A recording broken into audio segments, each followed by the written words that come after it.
Saudara-saudara kaum muslimin rahimakumullah, dalam kehidupan ini pada satu sisi memang kita harus melaksanakan berbagai kegiatan amal ibadah, tetapi pada sisi lain kita juga harus menjaga jangan sampai amal ibadah yang sudah kita kerjakan itu dihancurkan oleh sikap kita sendiri.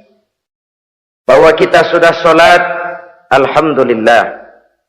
Bahwa kita sudah zakat dan memberikan sedekah, syukur. Bahwa kita sudah melaksanakan ibadah haji, thayyib. Apakah dengan demikian amal kita sudah menjadi banyak? Nanti dulu. Jangan berbangga hati dan puas diri. Pada kesempatan yang berbahagia ini, saya ingin menyampaikan satu hadis yang diriwayatkan oleh Imam Ad-Dailami, di mana Rasulullah sallallahu alaihi wasallam pernah bersabda, "Sittatu asya'in tuhbitul a'mal." Ada 6 perkara yang bisa menghancurkan amal yang sudah kita kerjakan. Salat yang sudah kita kerjakan itu, zakat yang sudah kita bayarkan itu, haji yang sudah kita tunaikan itu, bisa dihancurkan oleh 6 perkara ini. Nanti di akhirat, pada saat setiap orang menunggu pahala dari ganjaran amal yang ia kerjakan di dunia ini, kita menanti dan menanti, ya Rabb, mana amal kebaikan saya? Mana pahala kebajikan yang saya lakukan? Hasilnya tidak ada. Amal yang kita kerjakan dihancurkan oleh sifat-sifat yang akan kita kemukakan pada pertemuan kali ini. Yang pertama yang bisa menghancurkan amal adalah al-istighalu bi'uyubil khalqi. Orang yang terlalu sibuk mencari-cari aib dan kekurangan pada diri orang lain. Habis waktunya hanya untuk mengorek-ngorek celah orang, sementara ia lupa pada aib dan celah dirinya sendiri. Sifat seperti ini menghancurkan amal yang sudah kita kerjakan.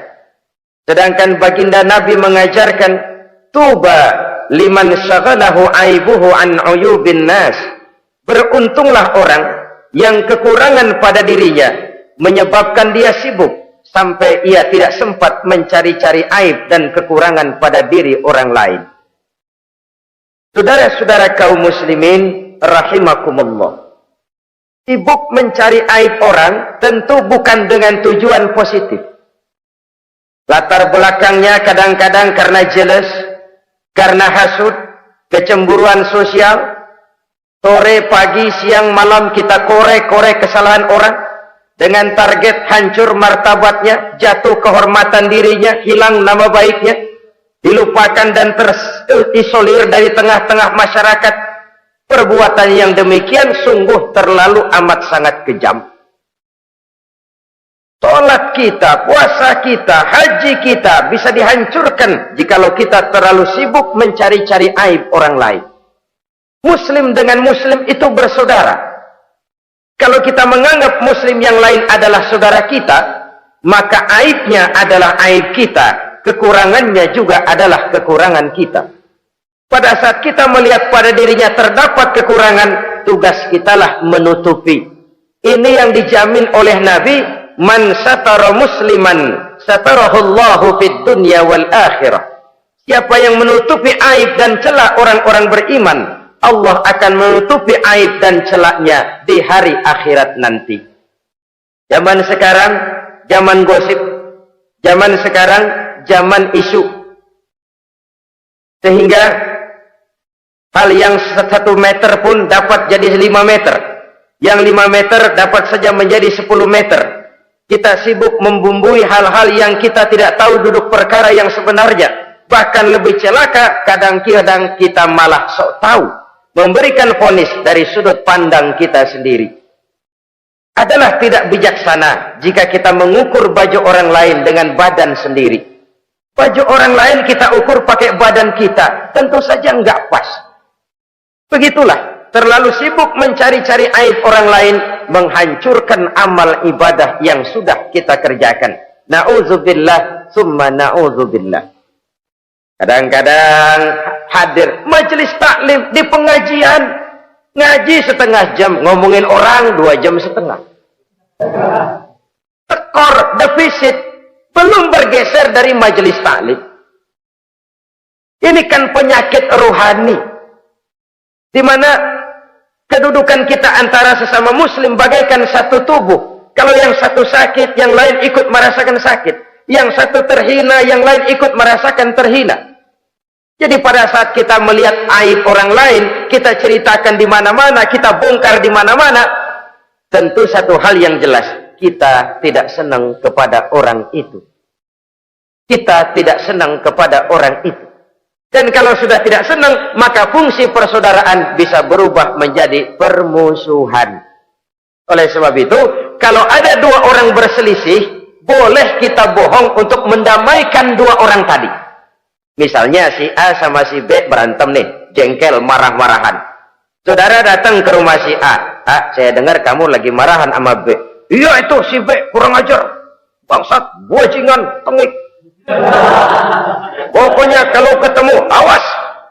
Ah, saya kira sih nggak begitu. A, tadi saya ketemu B, dia bilang malah kangen sama sampean. Dia pengen ketemu. Ingat masa lalu zaman sebantal berdua, sebatang rokok berdua. Dia kangen pengen ketemu. Padahal si B nggak ngomong apa-apa sama saya. Saya olah sedemikian rupa sampai si A tenang. A tenang, saya datang ke rumah B. B, katanya kamu lagi marahan sama si A. Iya tuh A, unyuk monyet. Udahlah, pokoknya kalau ketemu dia saya hantam habis. Ah, barusan saya ketemu si A, dia bilang pengen ketemu ente, pengen ngobrol kayak dulu, mengembalikan keharmonisan yang hilang, mengembalikan kehangatan persaudaraan yang lenyap. Si A tenang, si B adem. Kenapa? Karena bohong saya. Kesana saya ademin, kesini saya ademin. Jenis bohong seperti ini berpahala. Kenapa? Tujuannya mendamaikan orang yang sedang berselisih. Tapi kan orang bermental seperti ini jarang. Yang banyak kan tukang kompor sekarang.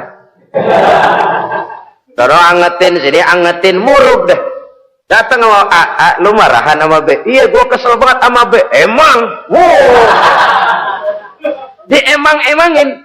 Oh, udah dah, pokoknya gua mah kalau jadi elo takut sama si B, gua buka celana, gua pakai rok deh. Si A panas. A panas, datang ke rumah B. Komporin lagi. Dua-duanya panas, koslet, terjadi perkelahian. Biang iblisnya tukang kompornya. Sampai untuk mendamaikan dua orang yang berselisih, diizinkan berdusta. Kenapa? Prinsip Islam itu islah. Mencari jalan damai, bukan mengeruhkan suasana. Inilah realitas di tengah-tengah masyarakat. Enakan ngomporin daripada nyiramin. Enakan manasin daripada mendamaikan dua orang yang sedang berselisih. Apalagi kalau kita punya kepentingan, main nimbrung aja kayak toge. Kagak ngerti urusan, nyampur aja nyampur. Toge kan begitu, toge ada laksa nimbrung, ada gado-gado ngikut, ada kredok masuk. Kagak ngerti juntrungan masalah, main nyampur aja nyampur. Ini kan tidak objektif namanya.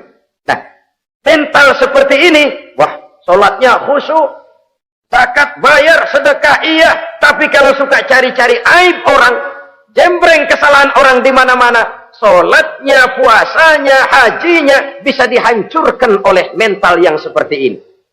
Jangan bangga-bangga, sholat saya sudah banyak, puasa saya hebat, mantap, haji saya tiap tahun mondar-mandir ke Mekah. Tapi kalau mental seperti ini masih ada, waspadalah.